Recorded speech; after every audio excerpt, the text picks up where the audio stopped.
Bien, mis hermanos, les invito a abrir sus Biblias en la carta a los Gálatas que estamos recorriendo. Gálatas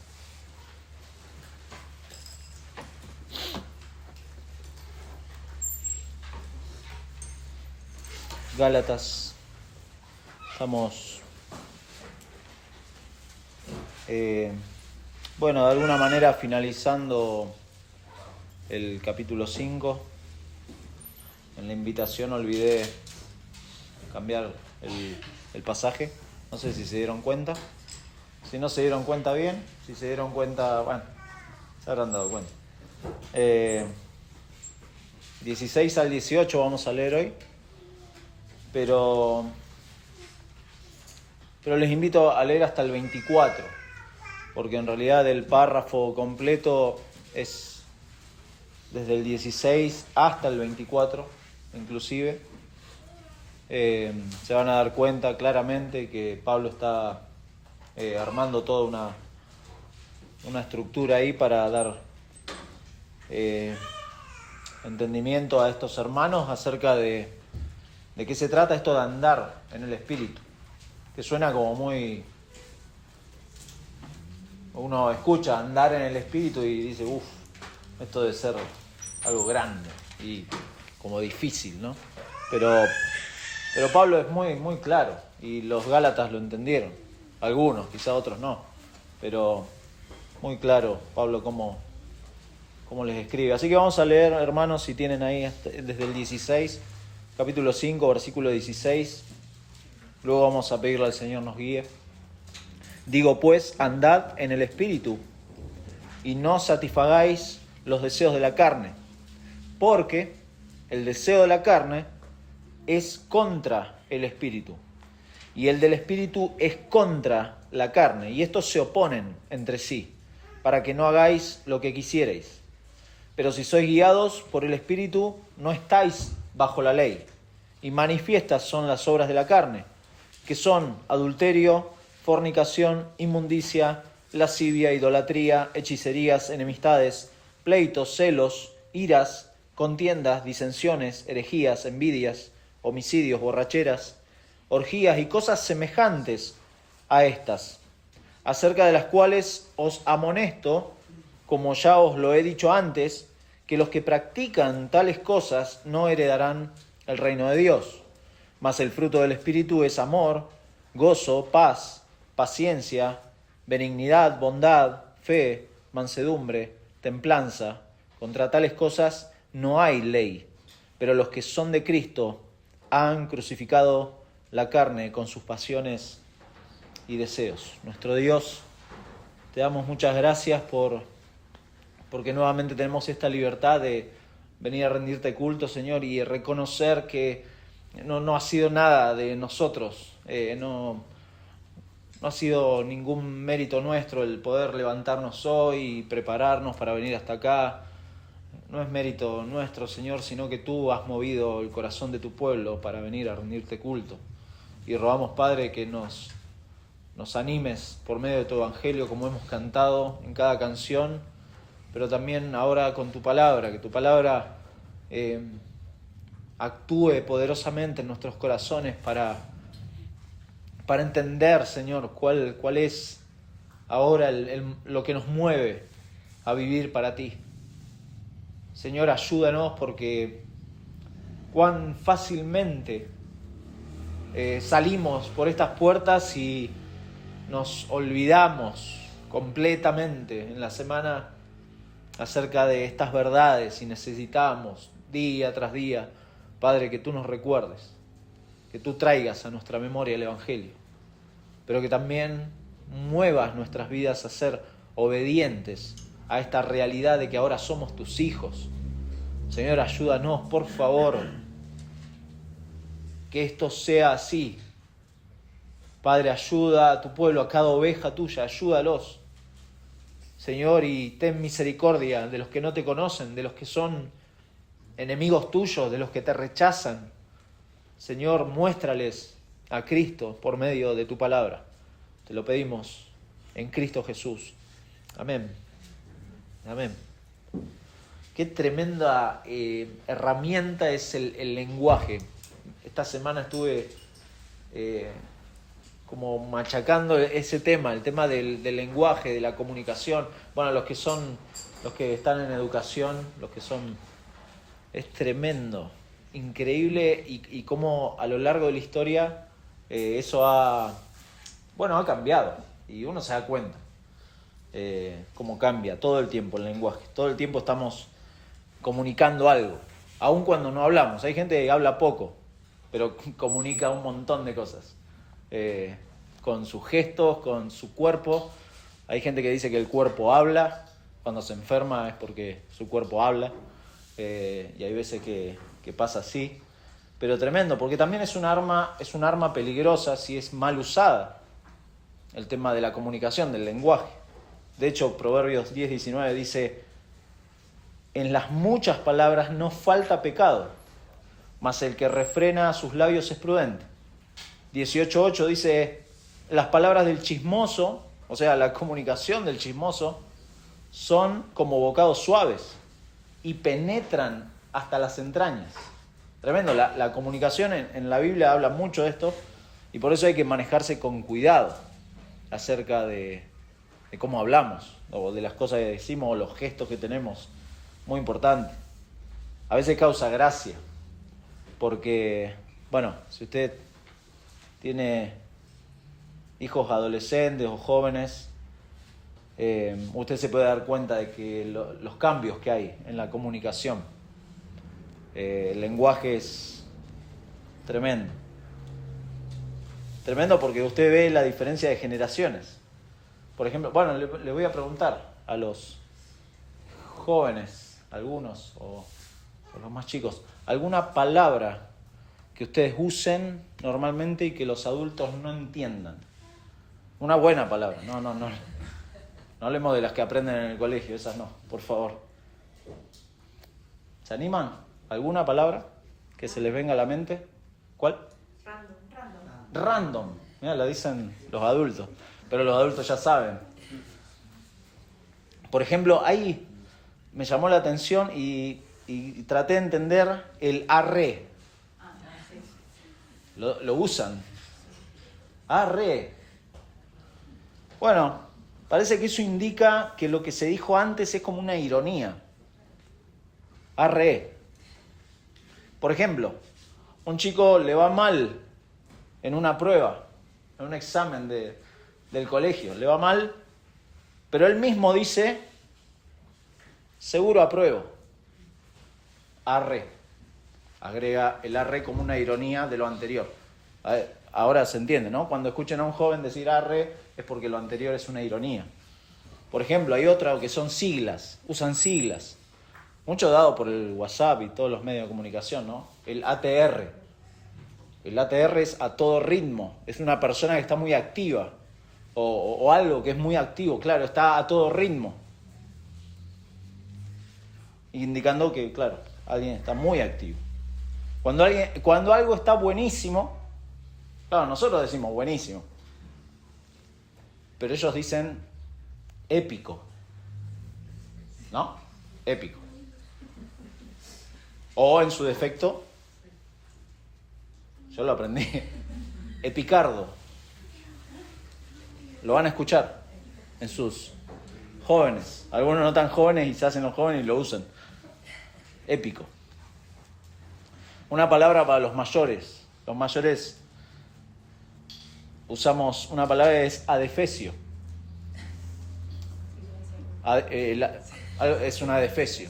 Y claro, los jóvenes no entienden nada. Adefesio es algo que es feo o que es ridículo y lo aplicamos a personas o a vestimentas. Decimos que es un adefesio. Pero la palabra, interesante, viene del latín ad efesios, que significa a los efesios.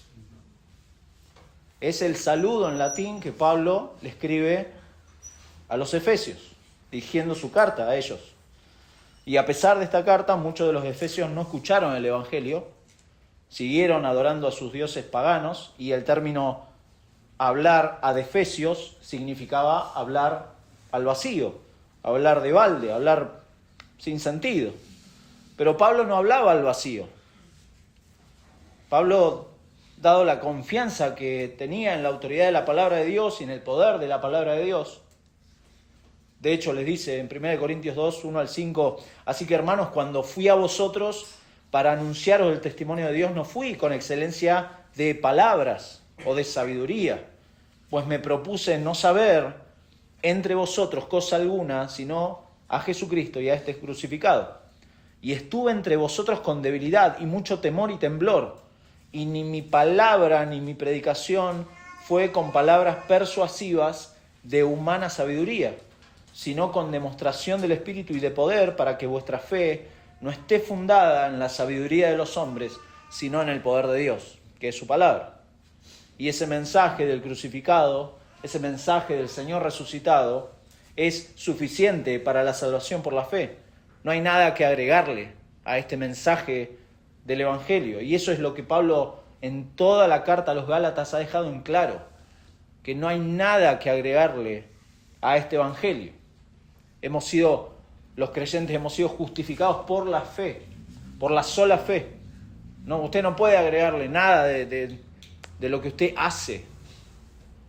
Ahora, uno se pregunta, ok, el Señor me ha justificado por la fe. ¿Y ahora? Ahora, ¿cómo debo vivir como cristiano? Y es una pregunta importante. ¿Cómo el cristiano debe vivir? ¿Cómo debe andar el cristiano? Es una pregunta importante porque esta es la parte dolorosa de nuestra vida. La santificación o la vida cristiana. ¿Cómo debe vivir el cristiano? ¿Cómo debe andar? ¿Cómo debe ser mi vida cuando salgo por esa puerta? Mañana, lunes, pasado martes, miércoles y así. Yo que sé, los días de la semana. ¿Cómo debo vivir como cristiano? Porque los deseos de la carne no están ausentes en los creyentes. No es que el Señor nos ha santificado perfectamente.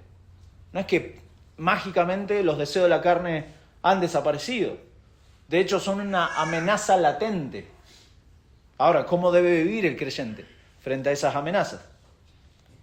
Pero también, a su vez, los creyentes son capaces de vencer la carne y sus deseos gracias a que tenemos el poder del Espíritu Santo. Podemos vencer. Si uno está sirviendo o está rendido ante la carne, o por otro lado, uno está sirviendo y rendido al Espíritu, eso se va a ver en la vida. Se va a ver en la vida y es lo que trata Pablo después. Manifiestas son las obras de la carne, más el fruto del Espíritu. O sea, son cosas que se van a ver en la vida.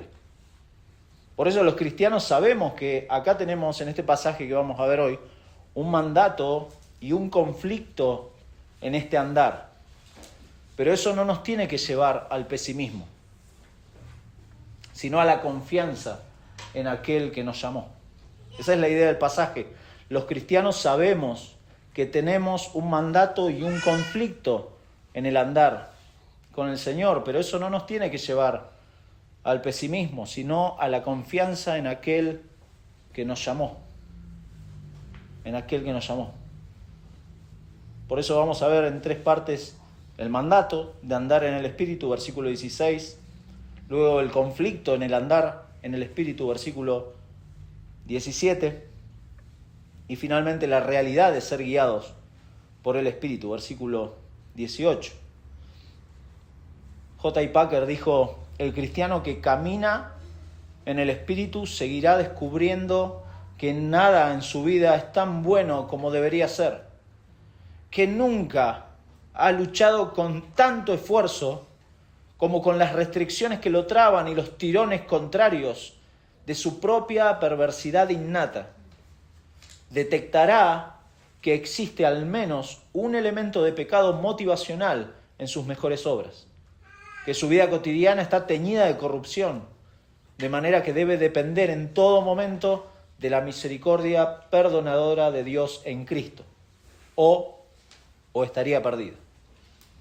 O estaría perdido. Comprenderá, sigue diciendo, comprenderá que necesita seguir pidiendo a la luz de su propia debilidad percibida y la inconstancia de su corazón que el Espíritu le proporcione la energía para mantener la lucha interna hasta el final. Fin de la cita. Pablo, en este primer versículo 16, acá nos presenta el imperativo que guía todo el párrafo. Hasta el versículo 24, este imperativo guía todo el párrafo. Digo pues, andad en el Espíritu. Andad en el Espíritu. Ese es el imperativo. Andad en el Espíritu y no satisfagáis los deseos de la carne. Este verso, acá Pablo exhorta a los creyentes a vivir en el Espíritu y luego especifica el resultado de hacerlo. Es decir, no cumplirán los deseos de la carne. Esta es como la promesa. Si usted anda en el Espíritu, no va a satisfacer los deseos de su carne. Casi todas las traducciones parece que hubiera dos imperativos. Andad en el Espíritu, no satisfagáis los deseos de la carne. Pero no son dos imperativos, hay uno solo. Andad. El otro es el resultado, no satisfacer los deseos de la carne. La única traducción en español que más o menos se le acerca es la Nueva Traducción Viviente, que dice: dejen que el Espíritu los guíe en la vida, entonces no se dejarán llevar por los impulsos de la naturaleza pecaminosa. Es resultado. Y acá, interesante porque Pablo no usa pronombres tampoco en estos 3 versículos, pero sí viene hablando a los creyentes. Les habla a los creyentes. De versículo 13 les dice: porque vosotros hermanos. Y desde ahí usted tiene que tomar ese pronombre. A los hermanos le habla. Le habla a los creyentes, no le habla a los incrédulos. Por eso el pronombre, si bien no aparece, usted lo tiene que ir conectando. De hecho, estos deseos de la carne también están conectados con las acciones salvajes que se dan por no cumplir el amarás a tu prójimo como a ti mismo, de versículo 14. El resultado de no amar al prójimo como a uno mismo, lo vimos en versículo 15, es empezar a morderse, a comerse y a consumirse unos a otros. Y en eso está conectado, estos deseos de la carne es relacionado a esta acción. De alguna manera Pablo entonces aclara la naturaleza acá de la verdadera libertad, porque esta verdadera libertad es inalcanzable por medios humanos. ¿Se da cuenta?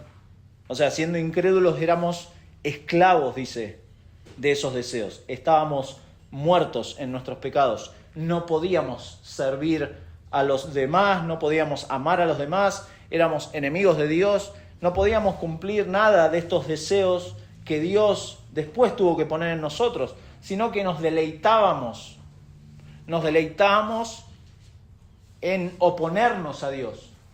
No solamente, Romanos capítulo 1, versículo 32, dice: quienes habiendo entendido el juicio de Dios, lo entendemos perfectamente, que los que practican tales cosas son dignos de muerte. No solo las hacen, sino que también se complacen con los que las practican.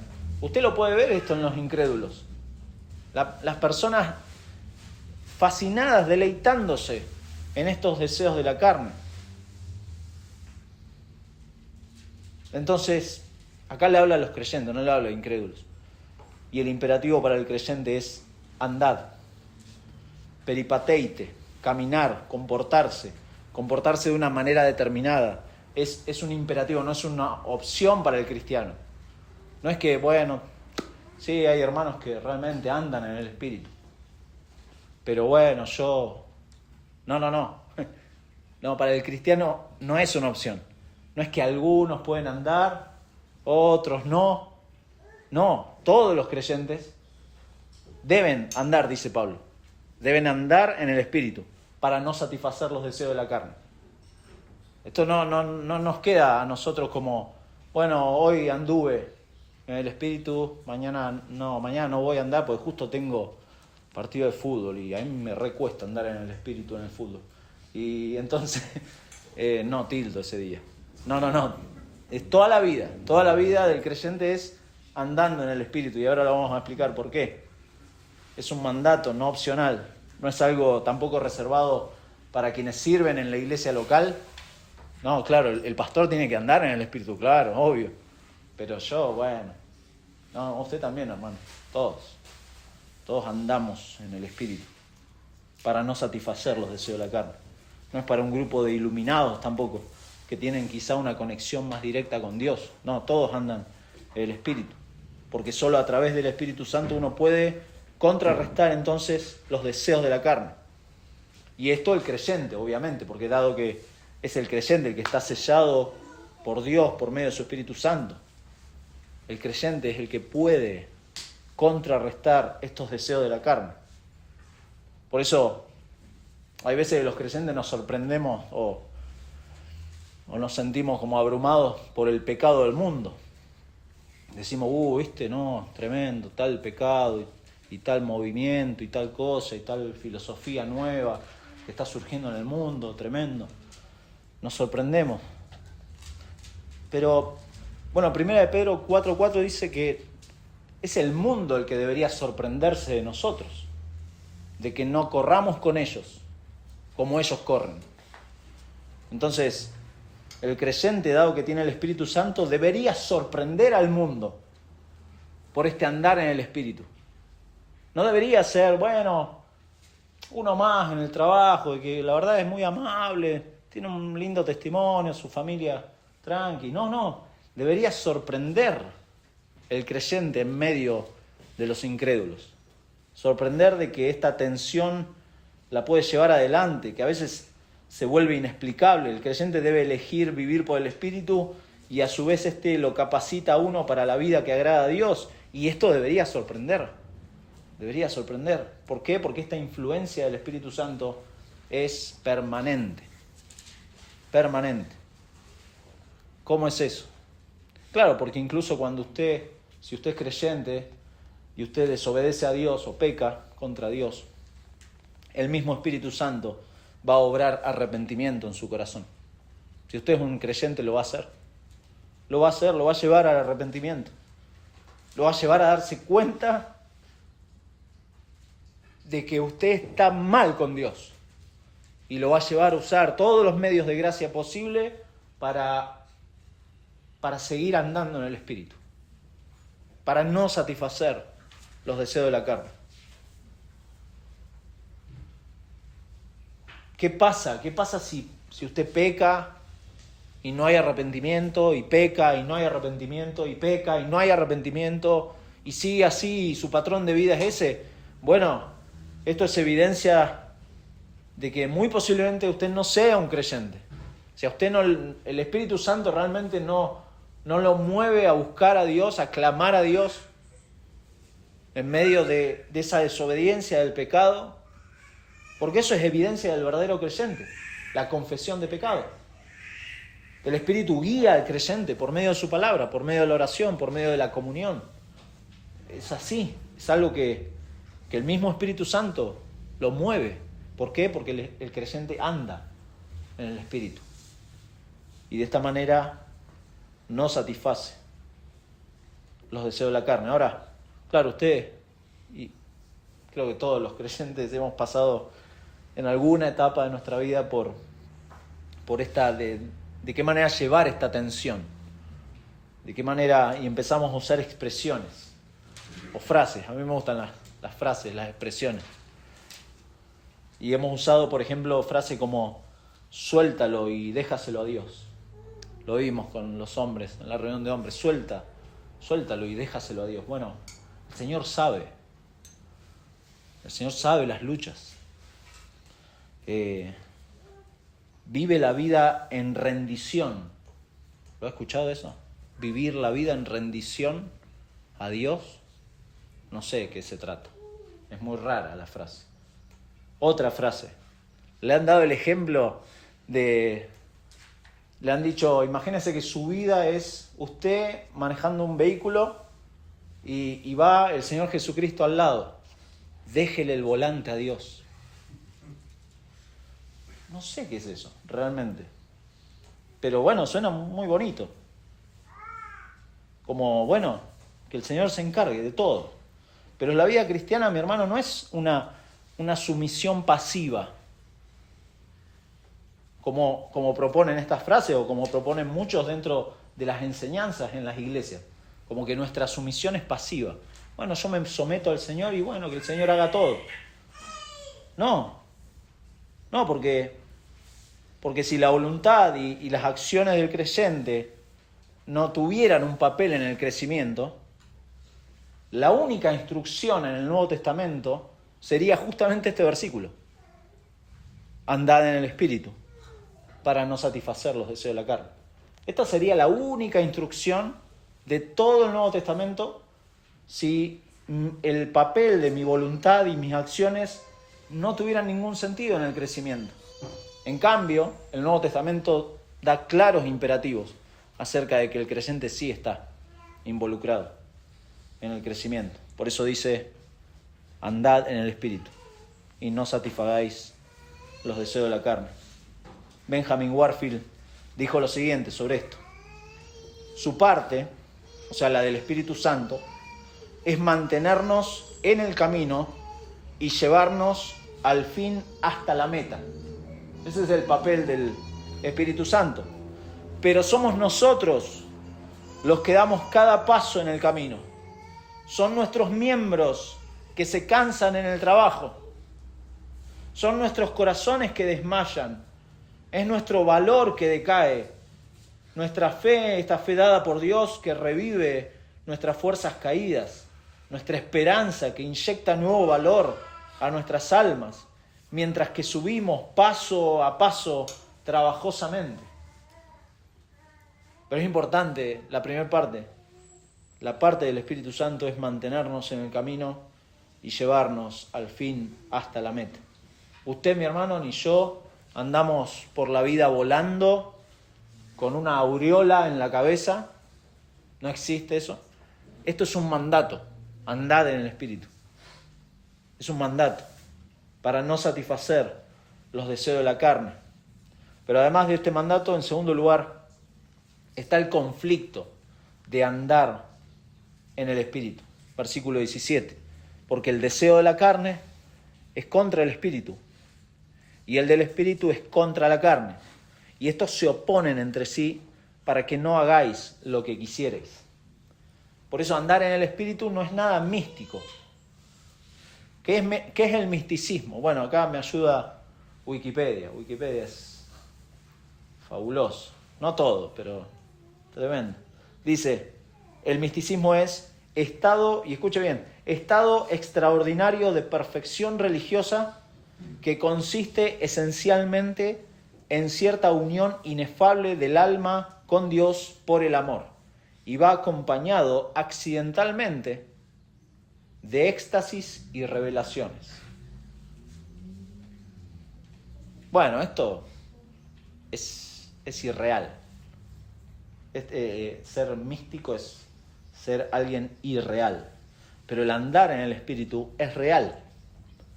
Es real a través de los medios que Dios nos ha dado para caminar.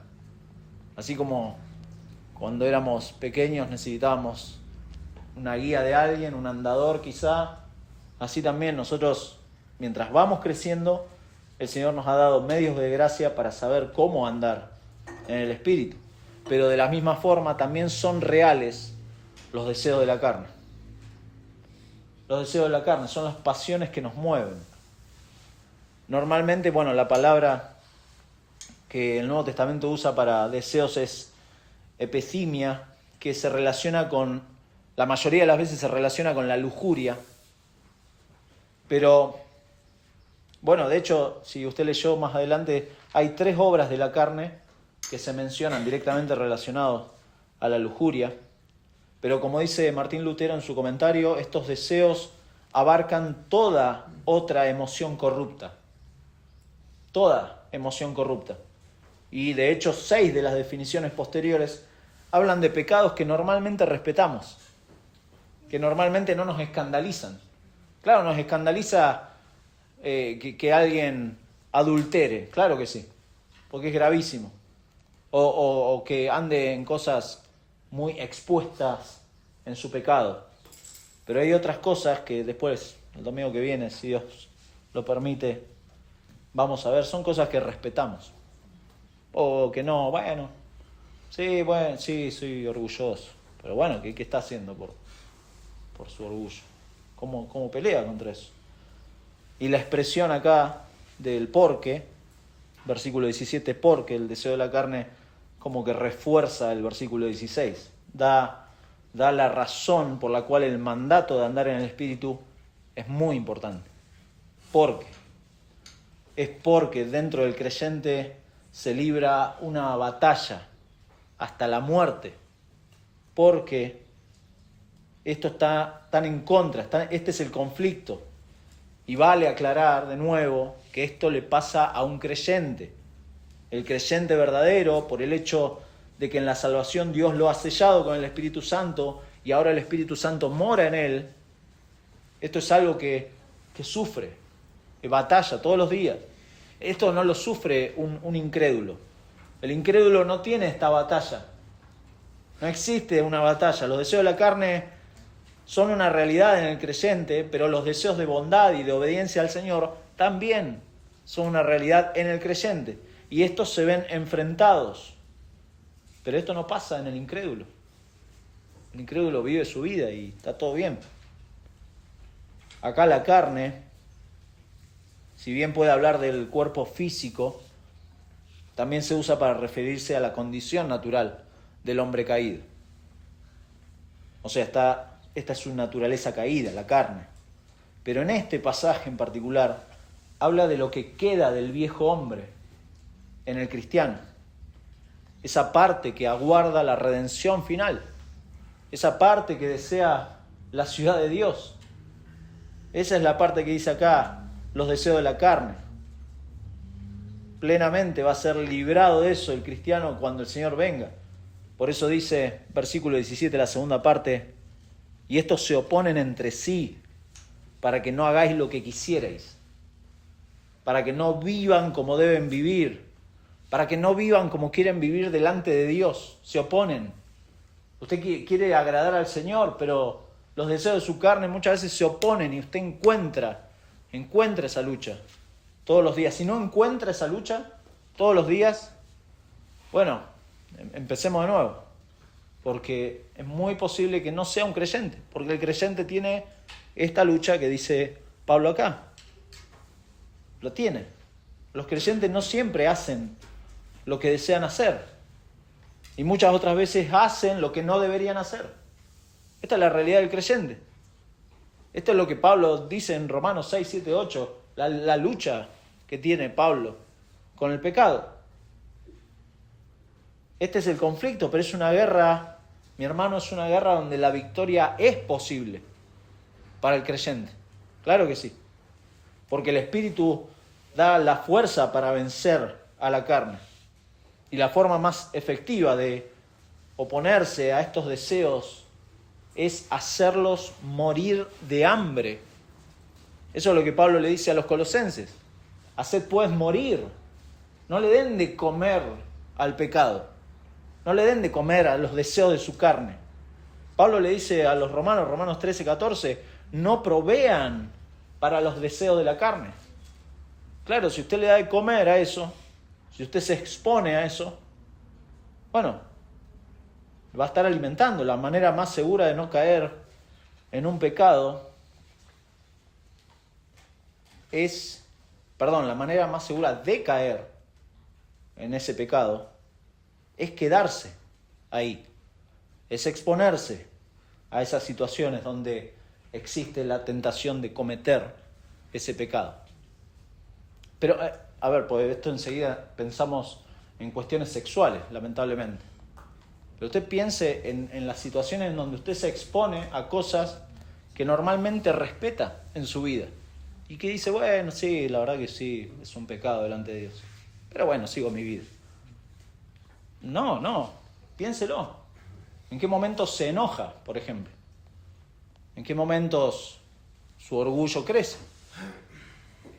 ¿En qué momentos se siente tentado a mentir? Y claro, obviamente, ¿en qué momentos lo sexual lo puede mover a pecar? Piénselo. Por ejemplo, hombres, tenemos que cuidarnos de cómo nos relacionamos con el sexo opuesto. Tenemos que cuidarnos, sean creyentes o no. Si usted se relaciona con personas incrédulas que son del sexo opuesto, cuídese mucho, pero también en la iglesia, entre hermanos, cuidémonos. Hombres, identifiquemos el pecado, consideremos los escenarios y huyamos. Lo que hizo José, ¿no? José en Egipto, huyamos de eso. No podemos quedarnos ahí dando vueltas. No, yo lo manejo. Yo lo puedo manejar. No puede. Lo va a comer si usted le da de comer. Lo mismo las damas. Las damas, lo mismo. Ustedes han tenido la bendición de recorrer diferentes materiales, diferentes libros, que les han ayudado a luchar contra su carne. Y usando algunos títulos de sus libros, les ha ayudado a adornar la doctrina, a dejar a un lado las mentiras que muchas veces se creen. Que el Señor les dé sabiduría, dejando a un lado este mundo salvaje que está en contra del diseño de Dios para ustedes. Cuídense también, damas, pero sean hombres o mujeres, sepan todos que este conflicto es hasta el final. No es un día, hoy lo vencí y listo. No, es hasta el final, hasta que seamos glorificados. Mi hermano, la vida del creyente es este conflicto. Por eso el creyente en el Nuevo Testamento es ilustrado, ¿de qué manera? Como un soldado, como un atleta, alguien que participa activamente en este conflicto, alguien que no es un observador, no es, bueno, vengo los domingos, me siento, no, porque va a salir por esas puertas y va a tener esta lucha, va a tener este conflicto. Pablo le dice a los Filipenses 2:12, por tanto, amados míos, considerando el ejemplo del Señor, como siempre habéis obedecido, no como en mi presencia solamente, sino mucho más ahora en mi ausencia, ocupaos en vuestra salvación con temor y temblor, porque Dios es el que en vosotros produce así el querer como el hacer por su buena voluntad. Haced todo sin murmuraciones y contiendas, para que seáis irreprensibles y sencillos, hijos de Dios, sin mancha, en medio de una generación maligna y perversa, en medio de la cual resplandecéis como luminares en el mundo, asidos de la palabra de vida, para que en el día de Cristo yo pueda gloriarme de que no he corrido en vano, ni en vano he trabajado. Hay entonces un conflicto, hay un mandato previo, pero también vemos la realidad de ser guiados por el Espíritu. Los cristianos, dijimos, sabemos que tenemos este mandato y este conflicto en el andar, pero eso no nos tiene que llevar al pesimismo, sino a la confianza en aquel que nos llamó, la confianza en el Señor. En Gálatas la idea de victoria por medio del Espíritu es básica para entender correctamente este versículo 18, cuando dice, pero si sois guiados por el Espíritu, no estáis bajo la ley. Y dijimos, el tercer encabezado, la realidad de ser guiados por el Espíritu. El estar bajo la ley, en todo Gálatas, es sinónimo de derrota, de esclavitud, de maldición, de impotencia espiritual, porque la ley no puede salvar. O sea, si usted se impone a sí mismo que tiene que cumplir la ley para salvarse delante del Señor, no lo va a lograr. Pablo se los dijo anteriormente en 3:10, porque todos los que dependen de las obras de la ley están bajo maldición, pues escrito está, maldito todo aquel que no permaneciere en todas las cosas escritas en el libro de la ley para hacerlas. O sea, si usted no depende, si usted no permanece en las obras de la ley, usted se pierde. Eso está diciendo. Entonces, de esta manera estoy maldito, porque es imposible que nadie pueda cumplir todo esto. Versículo 23 dice, pero antes que viniese la fe, estábamos confinados bajo la ley. Este es otro ejemplo, confinados. Capítulo 4, versículo 4, pero cuando vino el cumplimiento del tiempo, Dios envió a su Hijo, nacido de mujer y nacido bajo la ley, para que redimiese a los que estaban bajo la ley. Y esta da una idea de esclavitud bajo la ley. porque necesitábamos a nuestro Señor que nos redimiese, a fin de que recibiésemos también la adopción de hijos. Antes no éramos hijos, antes éramos cualquier otra cosa, hijos de ira, lo mismo que los demás. Eso éramos. Y aunque es real ahora, mi hermano, el conflicto, los que son guiados por el Espíritu triunfan sobre el pecado porque ya no están bajo la ley. Triunfan, no de manera perfecta, porque el conflicto es hasta que seamos glorificados, pero sí hay victoria en aquellos que son sus hijos porque no están bajo la ley. La situación actual del creyente ha cambiado gracias a la obra de Cristo. Ha cambiado, aunque reconocemos, como dice un autor, que el mundo es una zona de guerra escatológica. ¿Qué quiere decir esto? Que en este periodo en donde los creyentes esperamos al Señor, estamos en medio de esta batalla. Es una batalla, es una guerra. Las cosas, mi hermano, no van a ser fáciles. Usted no puede pensar que la vida del creyente es fácil. No, eso es una gran mentira, no crea eso. La vida del creyente es una batalla. Pero el punto y la traducción de guiados por el Espíritu es que somos conducidos por el Espíritu. Somos dirigidos por el liderazgo del Espíritu Santo que da a los creyentes la habilidad para vencer el pecado. Y voy a explicar un poquito esto. Porque acá no habla tanto de una guía para decisiones específicas. No está diciendo, no sé, le voy a pedir la guía al Espíritu Santo para ver si tengo que tomar un mate cocido o un café. No funciona así. La guía del Espíritu está hablando de toda la vida del creyente para vivir agradando a Dios. Ser guiados por el Espíritu es lo mismo que dijo en versículo 13 versículo 16, andar en el Espíritu. Andad en el Espíritu. Es un paralelo. Y de hecho lo va a repetir en versículo 25, dice, si vivimos por el Espíritu, andemos también por el Espíritu. Está usando las mismas ideas. El Espíritu entonces no está subordinado a nosotros. Y esto es importante.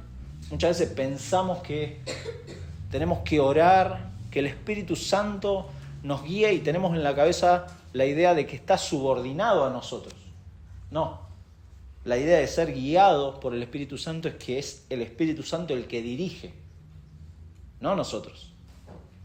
No nosotros. Nosotros no dirigimos nada. Nosotros andamos en Él y somos dirigidos por Dios, el Espíritu Santo. Seguimos su dirección porque Él es la guía soberana que tenemos, la guía divina.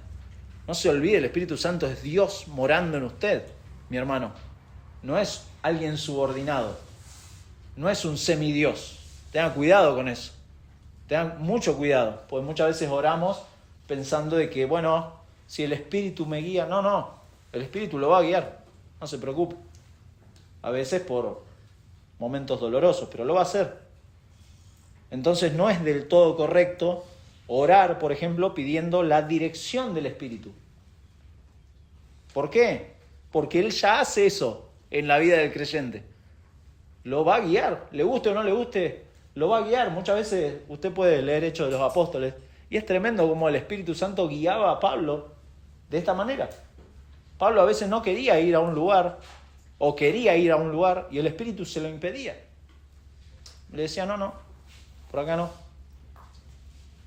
O le decía Pablo, a través de un hermano, le decía, Pablo, vas a ser arrestado, vas a ser azotado.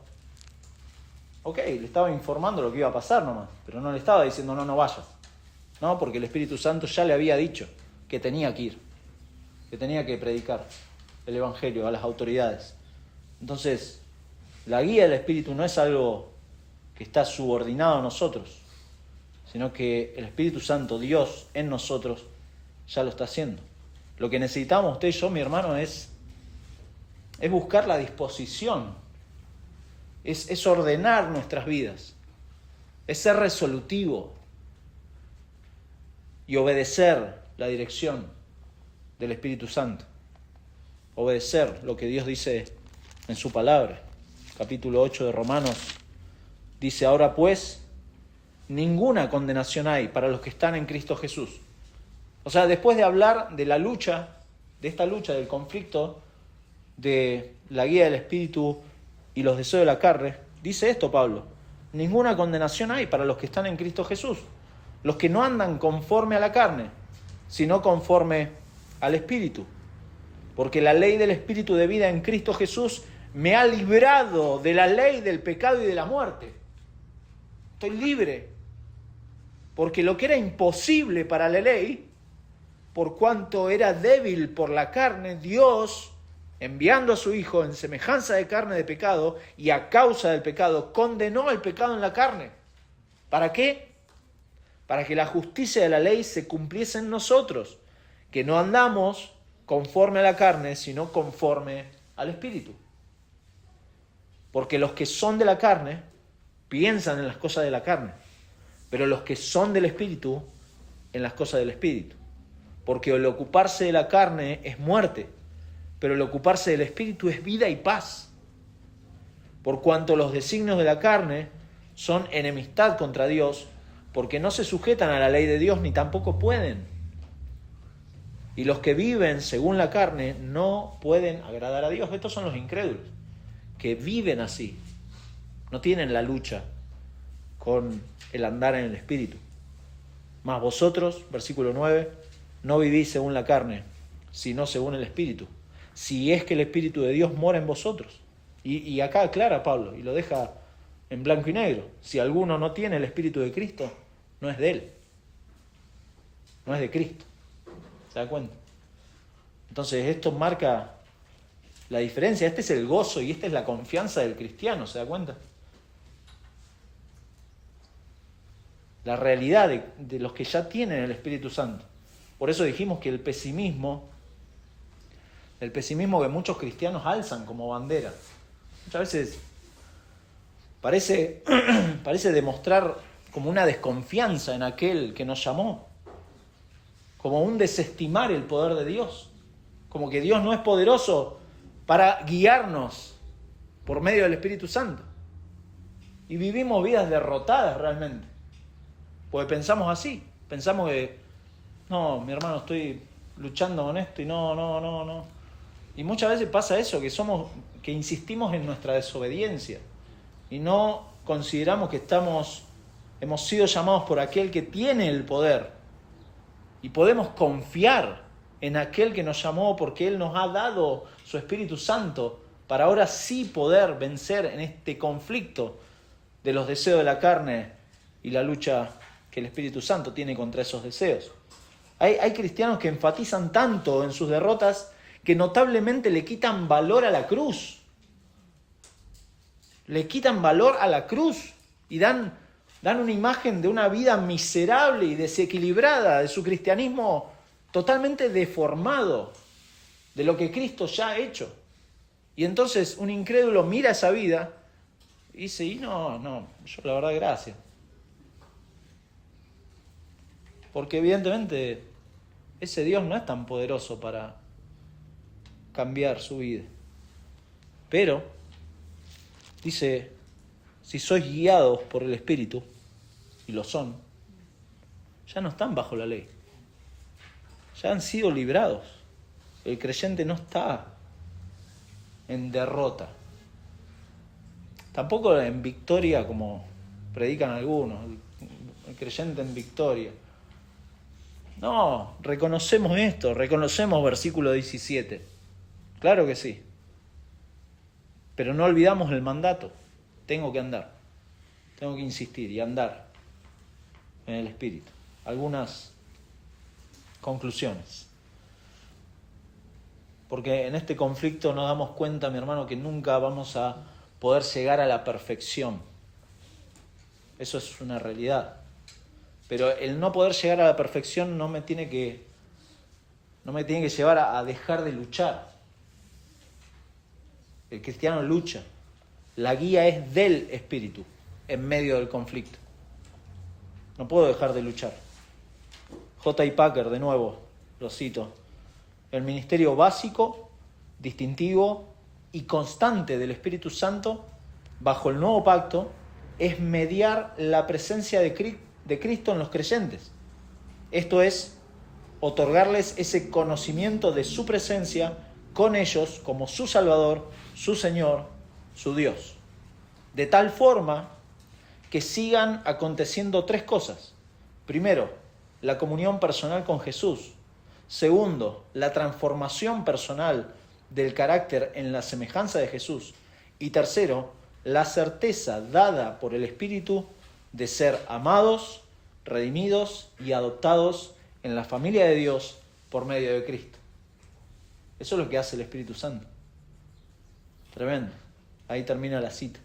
Por eso bajar los brazos,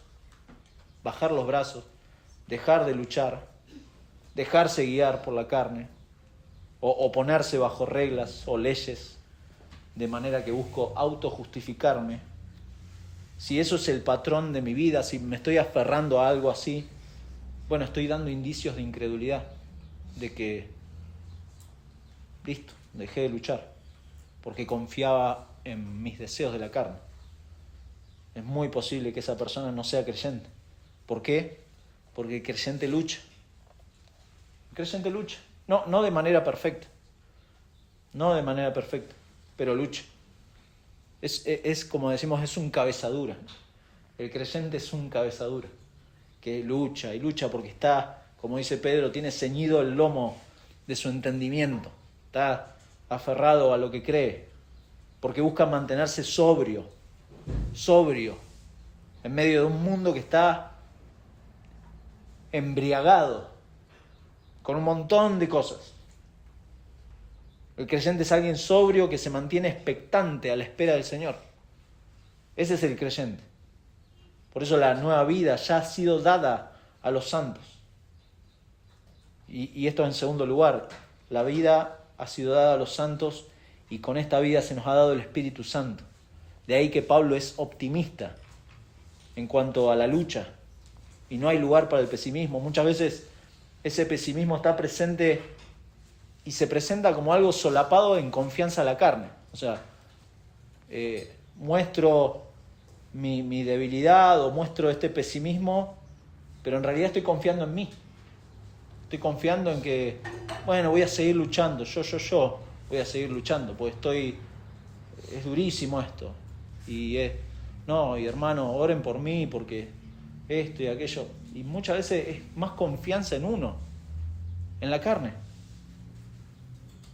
Y decimos, yo no confío en la carne, pero pronto caemos en inseguridades, en creer mentiras de nuestro pensamiento, nos damos por vencidos en la búsqueda de santidad, dejamos de tener fruto, dejamos de orar, dejamos su palabra, dejamos de dar testimonio de Cristo y lógicamente dejamos de tener gozo y sumisión a la voluntad de Dios en su palabra. ¿Por qué? Porque confío en mí y no confío en aquel que es poderoso para guardarme sin caída. Los tesalonicenses, preciosa la carta de Tesalonicenses, dice Pablo en 1 Tesalonicenses 1:6, que ellos cuando conocieron al Señor inmediatamente empezaron a ser imitadores de los apóstoles y del Señor. Pero dice, recibiendo la palabra en medio de gran tribulación, con gozo del Espíritu Santo. Este es el andar del Espíritu. Esta es la confianza de los creyentes. No es una alegría superficial, una alegría tonta. No, es la confianza en el Señor. Por eso, en otro lugar, esto de ser guiados por el Espíritu no es, lo dijimos antes, no es una experiencia dada a personas especiales. En el momento que Cristo salva al pecador y le da nueva vida por medio del Espíritu, el ahora creyente es morada del Espíritu. No es nada especial. No es de alguien que estudió en un seminario o... No, pues tengo la Biblia firmada por John MacArthur, entonces tengo una morada especial. No, Romanos 8:9 lo hemos leído, mas vosotros no vivís según la carne, sino según el Espíritu, si es que el Espíritu de Dios mora en vosotros. Y si alguno no tiene el Espíritu de Cristo, no es de él. Y ahora el creyente es guiado por el Espíritu en el camino de la libertad. Ahí Gálatas 5:1 dice, estad pues firmes en la libertad con que Cristo nos hizo libres. Ya están libres. Y no estéis otra vez sujetos al yugo de esclavitud. nos guía el Espíritu en el camino de la santidad. Por eso dijo recién escribió Pablo, andad en el Espíritu y no satisfagáis los deseos de la carne, anden en santidad. El Espíritu hace eso, nos guía a la verdad. Juan 16 dice, pero cuando venga el Espíritu de verdad, Él os guiará a toda verdad, porque no hablará de su propia cuenta, sino que hablará todo lo que oyere y os hará saber las cosas que habrán de venir. Él me glorificará porque tomará de lo mío y os lo hará saber. Todo lo que tiene el Padre es mío, por eso dije, tomará de lo mío y os lo hará saber. El Espíritu nos va a guiar para tener fruto, después lo vamos a ver, que el fruto del Espíritu es amor, gozo, etc. Nos guía para tener fruto. Nos da la confianza de tener acceso a Dios en oración. Efesios 2:18 dice, porque por medio de Él, por medio de Cristo, los unos y los otros tenemos entrada por un mismo Espíritu al Padre. Tenemos esa confianza de ir a Dios. ¿Tiene algún problema, mi hermano? ¿Tiene conflictos en esta lucha del Espíritu y los deseos de la carne? Vaya a Dios en confianza. Dios lo escucha. Si usted es un creyente, usted tiene el Espíritu Santo y Él guía al creyente a tener entrada al Padre. Tenemos seguridad. Romanos 8:16 dice que el Espíritu mismo da testimonio a nuestro espíritu de que somos hijos de Dios. Por medio del Espíritu damos testimonio de Cristo. Recuerda Hechos 1:8. Recibiréis poder para ser testigos. De esta manera. Y tenemos un gozo sumiso a su voluntad. Efesios capítulo 5, versículo 18. Pasaje conocido. Dice, no os embriaguéis con vino, en lo cual hay disolución. Antes bien sed llenos del Espíritu, hablando entre vosotros con salmos, con himnos y cánticos espirituales, cantando y alabando al Señor en vuestros corazones, dando siempre gracias por todo al Dios y Padre en el nombre de nuestro Señor Jesucristo. Someteos unos a otros, está relacionado, unos a otros en el temor de Dios. De esta manera. 1 Corintios, capítulo 6, ya vamos terminando. Capítulo 6, versículo 19. Dice, o ignoráis que vuestro cuerpo es templo del Espíritu Santo, el cual está en vosotros, el cual tenéis de Dios, y que no sois vuestros, porque habéis sido comprados por precio. Glorificad pues a Dios en vuestro cuerpo y en vuestro espíritu, los cuales son de Dios. Son de Dios. Y pensando finalmente en los medios de gracia, los recursos que el Señor nos ha dado para crecer, creo que la mayoría de los cristianos nos pasa que hacemos mucho hincapié en alguno de estos medios. Llegamos al punto de enfatizar y caemos en cierto desequilibrio y nos volvemos ineficaces para crecer y para ayudar a otros a crecer. Y piénselo, porque a veces enfatizamos en que tenemos que conocer la palabra de Dios y la sana doctrina, por un lado. Tenemos que orar, tenemos que amar a Dios, tenemos que amar a otros cristianos, tenemos que amar a los que no son cristianos. Tenemos que confiar en Dios cada día, tenemos que adorar a Dios, tenemos que ser santos delante del Señor, tenemos que usar nuestros dones, nuestro testimonio, nuestro ministerio, la comunión con Dios, la comunión con su pueblo. Pero a veces enfatizamos en uno de esos y nos desequilibramos. Y si pensamos en esto, podemos no solo identificar desequilibrio, necesitamos pedirle al Señor ayuda para correr bien, para no olvidar que todas estas cosas nos ayudan para seguir corriendo bien esta carrera. Pero si usted no es creyente o duda que sea creyente, mi pregunta es, ¿dónde está su confianza? ¿A dónde está ahora su confianza? Ahora, su confianza. ¿Está en usted? ¿En las cosas que hace delante de Dios? ¿En lo bueno que piensa que es? Bueno, Dios dice que no. Que nada de eso sirve. Que todas nuestras obras son basura delante de Dios. y que usted está muerto en sus delitos y pecados, sepa que nuestro Señor Jesucristo es el único medio dado por Dios para salvación. No hay otro. No hay otro. Él es el único y perfecto sacrificio para que Dios perdone sus pecados, para que le dé vida. Porque usted, mi amigo, está muerto espiritualmente. Está muerto. Está en una condición no solo de muerto espiritualmente, sino que está como enemigo de Dios. Usted está en enemistad con Dios. Por eso Dios en su justicia no va a permitir que accedan a Él sus enemigos. Imposible. No van a ir a Dios sus enemigos. Por eso solo por medio de Cristo los pecadores podemos tener acceso a Dios. Por eso el clamor es arrepiéntase. Crea en Jesucristo porque Él es el Señor y Él es el único capaz de darle acceso al Padre. No puede de otra forma. No va a poder por lo bueno que piense que usted es. El único capaz de hacerlo libre, el único capaz de hacerlo un hijo de Dios es nuestro Señor Jesucristo. No hay otro. Ahora, un hijo de Dios que va a ser guiado por el Espíritu Santo en medio de conflictos, va a haber conflictos, pero no va a caer en el pesimismo, porque el Espíritu Santo lo va a fortalecer en su confianza en aquel que lo ha llamado. Lo va a fortalecer. Va a dejar a un lado esas expectativas irreales de un cristianismo liviano que nos han predicado, hemos consumido tanto tiempo, recordando las palabras de nuestro Señor Jesucristo en Juan 10, 27 y 28. Mis ovejas oyen mi voz, y yo las conozco, y me siguen, y yo les doy vida eterna, y no perecerán jamás, ni nadie las arrebatará de mi mano.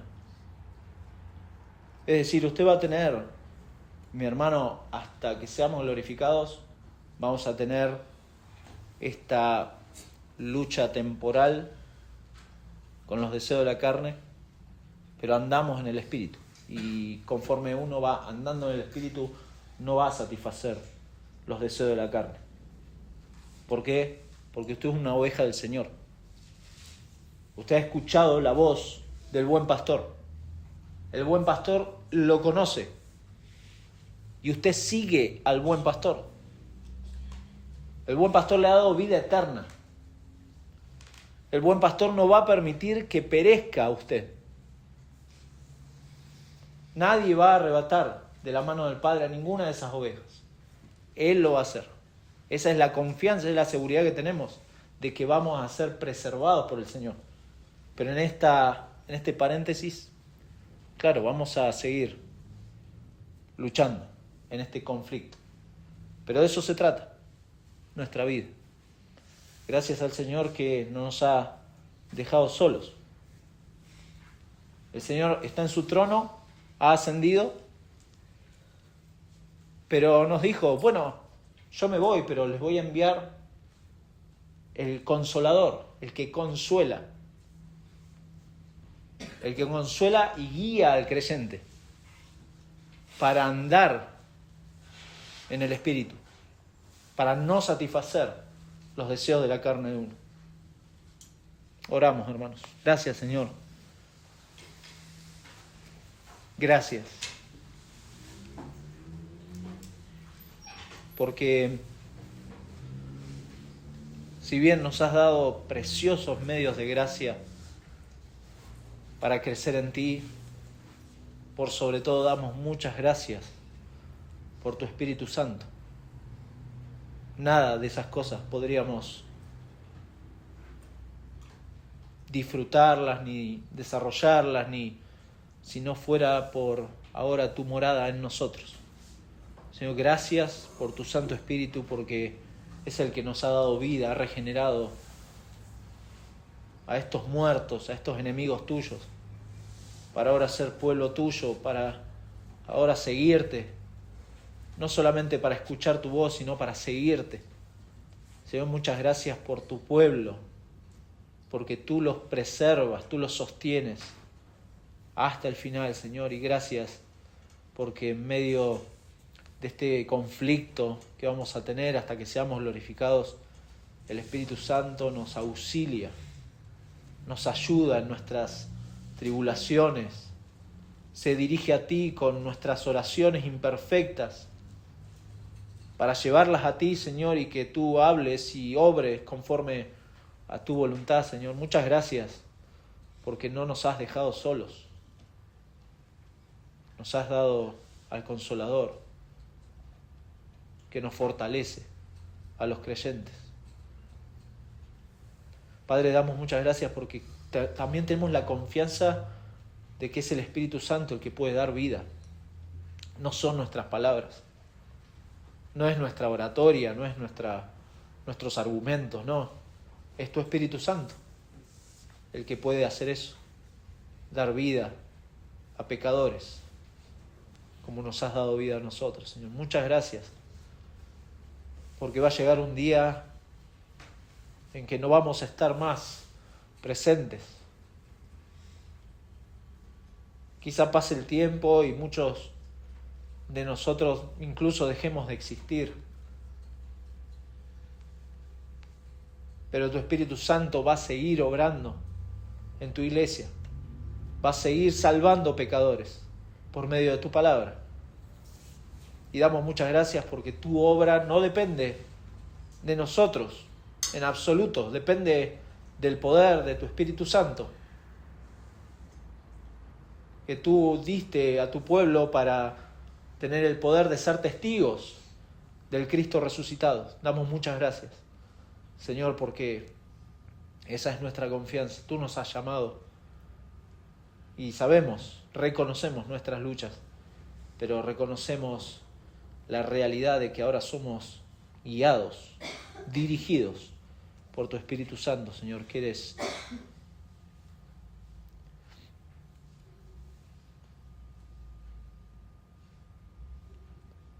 Señor, rogamos que cuides, lo haces.